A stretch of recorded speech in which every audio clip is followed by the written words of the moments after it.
So let's look at some real numbers and how this would work. So Charles is 65 years old. He's a widower. He has a house worth $150,000, P&G stock worth $200,000, which produces annual dividends of $6,500. He has whole life insurance, which he purchased many years ago and has a cash value equal to the death benefit of $100,000. The premiums are paid by the dividends, so there's no cost there, only value. He has income from Social Security of about $25,000 a year, which means his annual income, $31,500 per year, comes out to $2,625 per month. His annual expenses, including property taxes, insurance, transportation, food, etc., comes out to $30,000 per year, or $2,500 per month. So we can see here that Charles is living within his means right now.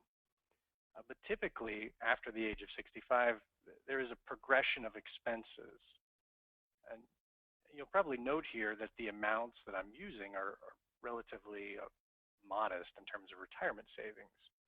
The reason I'm using that is to show that even with a modest retirement savings, there is still some value in asset protection planning. And of course, as your assets increase, the value likewise increases.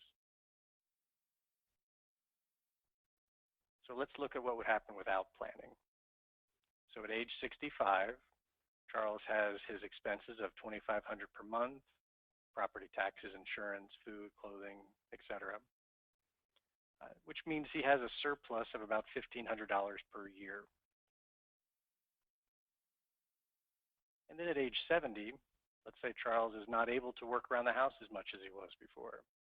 So he has to pay for lawn care, cleaning, home repair, and as things typically do, he has more medical expenses. And let's say he wants to help grandchildren with college or graduate school. So his monthly expenses go up to $3,000, which just creates a shortfall of $4,500 per year. So he's still living within his means.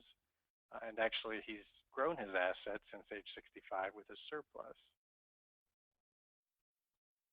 At age 75, Charles decides, enough with this home and all the repairs. I'm going to go into an assisted living facility where my meals are included, there are people to socialize with, and if there's an emergency, there's someone there to help me.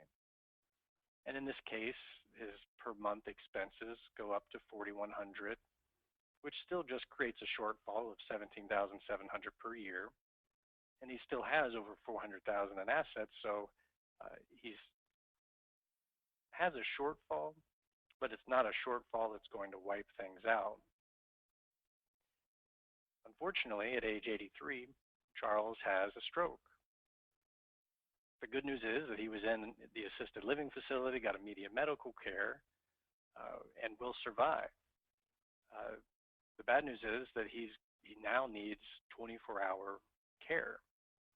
His children certainly want to help, but they all have jobs, they work, some may live out of town, and effectively they cannot provide round-the-clock care for their parent. So this results in a per month cost of $8,121 and creates a shortfall of $72,444 per year. I have an asterisk here because we talked earlier about dividend producing stock. Well, at this point, Charles can no longer maintain that stock and has to sell it.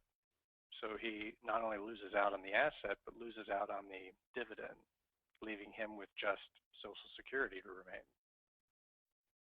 So at age 87, Charles will have spent all of his assets down to just $2,000. So let's see an alternative scenario if Charles did have some planning in place.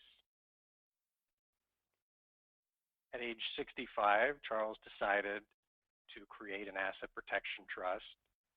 Perhaps he was unable to get long-term care insurance, or as is the case for some, he just doesn't want to pay for the long-term care insurance.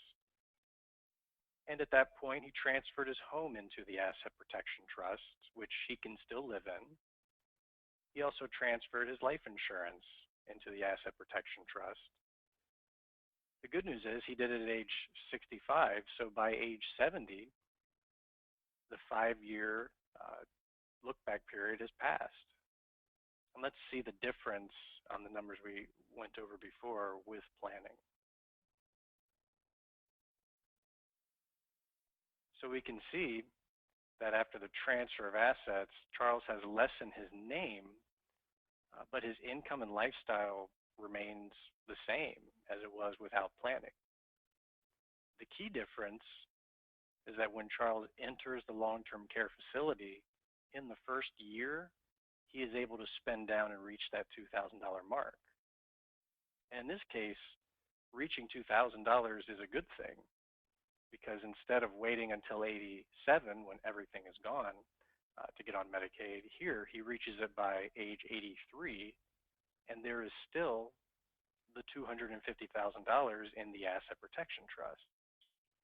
And all the while, this asset protection trust could be maintained, invested with the financial advisor, and could potentially continue to produce income, or depending on Charles' decision when he created the trust, may just retain the income within the trust, preserving more for the next generation. So to summarize these two scenarios, without asset protection planning, Charles is not eligible for Medicaid until age 87. And here we want to be eligible for Medicaid as soon as possible. With this type of asset protection planning, he is eligible by age 83, yet there is still $250,000 in the asset protection trust. Now, I intentionally used a simple example here. And as I said before, the more assets you have, the more potential benefits there are with this type of planning. And it is important to speak to your attorney or an attorney who you decide on if you have questions on this type of planning and concerns for your family.